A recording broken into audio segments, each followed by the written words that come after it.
So just moments ago, Ilia Topuria defeated Alexander Volkanovski in what was a slight upset. I mean, he was the underdog, but a lot of people were still on the Volkanovski side, and Alexander Volkanovski still is regarded as one of the greatest fighters of all time, and in some people's eyes, he's the greatest featherweight of all time, but ultimately he fell short to Ilia Topuria, and I wanted to make this video talking about the fight, obviously, because it just happened. In fact, as I'm recording this, I haven't seen the post-fight interviews. I'm onto it that quickly after the fight.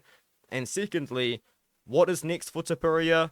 Maybe what's next for Volk. I might have to make a separate video for Volk when I see his post-fight interview, because I don't know what he's going to do. He could retire. He could go to 155. But let's talk about the fight just first and foremost. I was picking Alexander Volkanovski. I did just think at 145, he's still proven to be just so good at the weight class of featherweight. You know, his last loss was to Islam Makhachev at 155 on short notice. But now that Topuria has gotten past Volk, I think this might be the beginning of something new for him. In the fight, I thought Volk barely got past Ilia in the first round. I thought he barely won the first. And then in the second round, it became relatively clear to me that Ilia Topuria was just throwing power shots and was just trying to knock him out. And Volkanovski was kind of just landing body kicks, leg kicks, head kicks, a lot of kicks in the fight. And Topuria was just kind of throwing and swinging. He was swinging and landing at times, but he was swinging and missing quite a bit. But then when it ultimately come to the finishing sequence, Topuria, I guess, just unloaded, man. He just threw so many hooks, missed quite a few hooks, but he just kept going and kept pressuring Volk. It almost seemed like Volk just didn't know what to do in the moment of the pressure and the power that Ilia Topuria was putting on him in those moments and in that fight. And ultimately he got caught by a right hook and he got folded over. It was a pretty brutal KO. It's a tough one to see for Volk because now he's been KO'd twice in the last 3 or 4 months. It's quite sad, and even what is even more sad about it, to be honest, is that he was looking quite good in the fight as well. It almost did look like Alexander Volkanovski was about to turn away Ilia Topuria and just kind of cruise on to a classic Alexander Volkanovski decision. But of course, Topuria, he's got the difference maker, whether it's in the hands or the grappling. We saw no grappling, we saw no wrestling in this fight, but I think that Topuria's grappling is better than his striking, and I have been saying that, honestly, the whole time. When he fought Bryce Mitchell, that was a big reason why I picked him to beat Bryce Mitchell. But he goes out there and he beats Volkanovski. What could be next for Topuria? I mean, one thing's for sure, I do think now that Topuria has beaten Volkanovski, I think he's going to be a superstar. He's friends with a couple guys that are famous in Spain. I think there's a guy called Ramos. Is a name like Sergio Ramos? Something like that. And then also, he represents multiple countries. You know, he represents Georgia. He represents Spain. He was born in Germany. So he's got 3 nations backing him up. Whereas with Alexander Volkanovski, I know he's got fans all over the world. He's a very popular fighter. But his home nation is just Australia. For Topuria, he's got Germany. He's got Georgia. He's got Spain. He seems to represent Spain the most.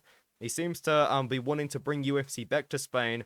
And one thing's for sure, I think the UFC is going to Spain after this. Whether or not Ilia Topuria is going to be fighting Alexander Volkanovski in a potential rematch, because it is pretty fair to say that Volkanovski probably has earned the right to have a rematch for 145 pounds with all of his title defenses. The next option would be Max Holloway, but Holloway's fighting for the BMF title against Gaethje, and he could lose that one, and if he wins, he will take a lot of damage. I mean, it's Justin Gaethje.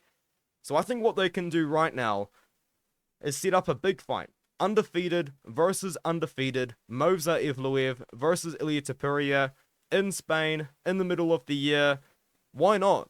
Why not do that? I feel like Ilia Topuria didn't take any damage in this fight. He's going to want to take time off to celebrate, of course. I mean, kind of just recognize the moment and what he's achieved. But I think Ilia Topuria versus Movsar Evloev in Spain in the middle of the year in 4-5 months.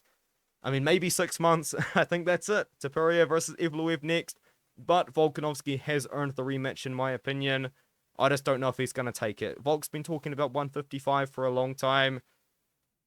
If you ask me for my personal opinion, I think I'll make a separate video on this. I think Volk might be done at 145 for sure.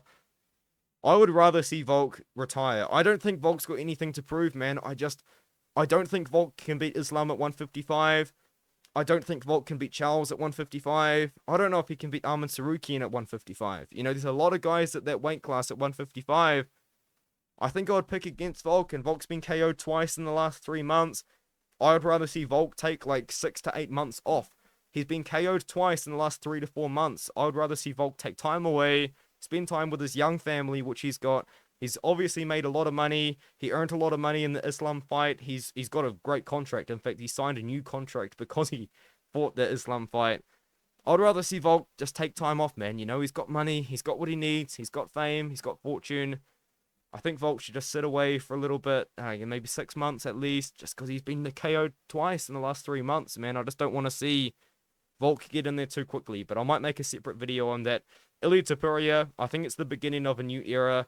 I think Ilia Topuria is going to be able to defend the title many, many times over, to be honest. I can see Topuria maybe beating Holloway. I feel like Holloway is probably the stylistically worst matchup for Topuria, but I think he easily gets past Evloev. Get him a win and a title defense.